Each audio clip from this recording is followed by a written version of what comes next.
my feel-good breakfast show.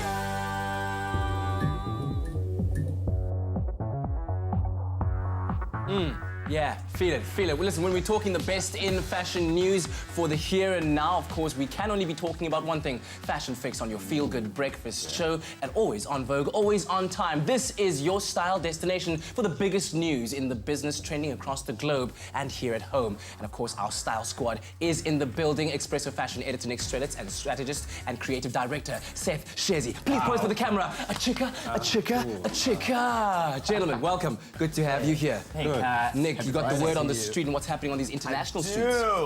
Oh, you're asking me, right? Yeah, I'm talking to you. I'm talking to you. Okay, Yeah. You might be asking yourself, you and South Africa, why is Nick dressed like a sexy banker? Well, I'm dressed like a sexy banker because we're paying homage to one of the fashion greats who passed, unfortunately, this week. Talking about Hubert de Givenchy. Givenchy is a tycoon of fashion. I mean, this guy is merited for bringing style, sophistication, elegance into the fashion industry. Probably best known for his partnership with Audrey Hepburn. Okay. He was charged by Audrey in the 1950s and the 1960s for making this iconic LBD, which we know today. I mean, the man invented the little black dress. Wow. Everyone has a little black dress. You got a little black dress. I have a little black dress underneath this. You got a little black dress, right? And is it? But he's charged with also creating the sack dress, the shift dress that we're seeing right here. I mean, this guy, I think how many people have worn these pieces internationally? Absolutely. Of course, he passed at 91 years old in Paris. Also known for his partnership with Mr. Balenciaga, another fashion great. They did some crazy things together. 1995, he departed the brand, but left room for people like John Galliano and Alexander McQueen to take over his namesake, doing incredible things for the house of Givenchy as well. Oh my goodness. And of course, contemporary Givenchy. I mean, we know people like Beyonce bringing Givenchy to 2017, 2018. Beyonce at the Met Gala, remember this? Kim K. Kim K's wedding dress was Givenchy as well. Goodness. And A-listers like Emma Stone as well walking the red carpet. So, I mean, we're just paying homage to someone who's defined style and elegance.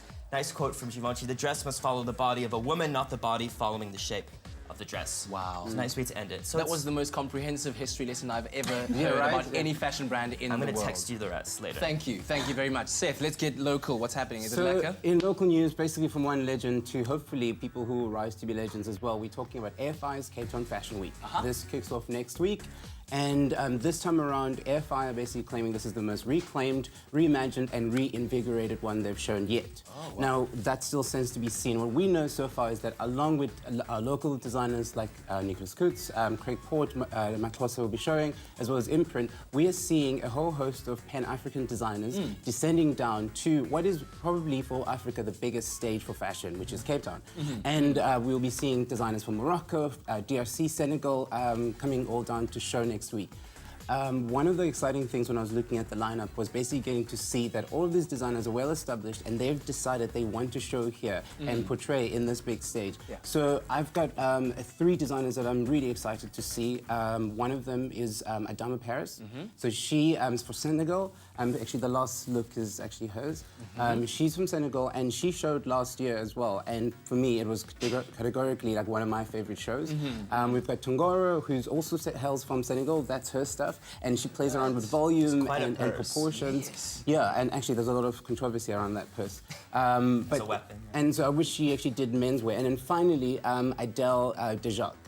She's from Kenya, and she basically specializes in jewelry, like chunky and beautiful stuff. And one of the things, a little bit of a history lesson, what I didn't know is that the Maasai, before they did the beaded ornaments, they used to do metal work. And this is basically what she's showing this year. Fantastic stuff, James. Thank you very much. We look forward to Fab or Fail a little bit later on, so make sure you stay tuned for that. Right now, it's time for some DIY with Zoe.